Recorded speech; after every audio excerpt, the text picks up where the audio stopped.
अधजल गगरी छलकत जाए, थोड़े धन में खल हो रहा है, वही उनका हाल है। कब क्या बोलेंगे, कब क्या करेंगे, कब वो बीबी के बहन बना ली हैं, कब वो बहन के बीबी बना ली हैं, इसका कोई गारंटी नहीं है। हम तो ये कहब कि उनकर बात और घोड़ा के पात में ज्यादा फर्क नहीं है। तो देखिए पावर स्टार पवन सिंह ने केसारी के बारे में क्या कहा। आते हैं सीधे लास्ट में तो ये मुझे तो सम्मान देना ही पड़ेगा। मेरे अंदर देखिए वो क्या बोलते हैं ये विषय नहीं है, मैं उनके लिए क्या बोलता हूँ ये मेरा विषय। उन्होंने जो बोला है उनका जवाब वो खुद ही दे देंगे, क्योंकि वो दिग्गज हैं, वो लड़ते हैं आपस में। मैं नया नया यहाँ पे पहली बार मेरे जीवन में राजनीति आया है, बट ऐसे शब्द का उच्चारण शायद नहीं करना चाहिए, क्योंकि वो ऐसे पद पे हैं, जो ऐसे पद पे रहने वाले आदमी के एक गरिमा तो है, तो आपके शब्द दुनिया सुनती है।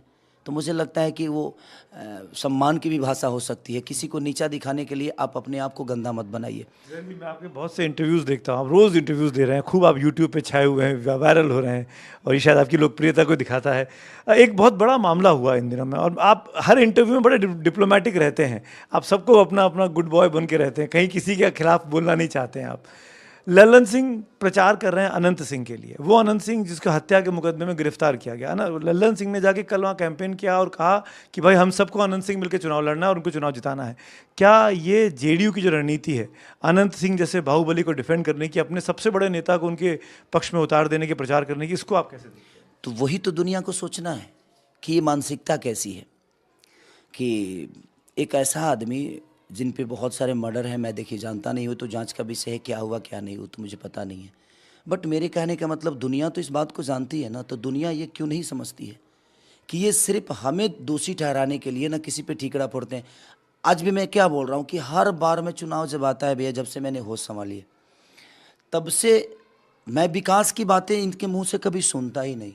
ये अप्रोच हमेशा कहते हैं जंगल राज की बातें, तो 20 साल से ये बिहार आपके हाथ में है। मेरे हाथ में कोई चीज़ थी, मैंने ख़राब कर दी मान लीजिए, बट जब आपके हाथ में आई तो उसमें आपने क्या बेहतर किया वो तो बताओगे ना, दुनिया को तो बता, वही तो चाहिए दुनिया को, जो आपने क्या बेहतर किया। तो आज जो डिफेंड कर रहे हैं या उनके लिए प्रचार कर रहे हैं, तो ये मानसिकता है उनकी, और एनडीए की पूरी लोगों की मानसिकता यही है। क्या आपको लगता है कि सुशासन केवल कहने के लिए तमगा ले रखा है, लेकिन असली जंगल राज या गुंडा राज एनडीए के वक्त में चल रहा है? बिल्कुल चल रहा है सर।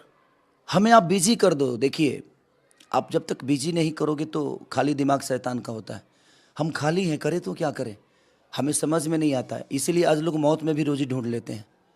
तो वही प्रॉब्लम है कि आज गुजरात में इतना मर्डर क्यों नहीं होता है, दिल्ली में इतना हत्या क्यों नहीं होता है, पंजाब में इतना हत्या क्यों नहीं होता है सर? इसलिए कि वहाँ पे लोग बिजी हैं, रोजी रोजगार है, वो अपने काम में व्यस्त हैं, किसी से लड़ने के लिए टाइम नहीं है उनको। अपने समस्या से लड़ने के लिए सरकार ने उन पे किया है और कर रही है, इसलिए वो बिजी हैं। तो उनको ना गलत समझ में आ रहा है ना सही समझ में आ रहा है, वो अपने आप सही होके अपने रोजी रोजगार में लगे हैं।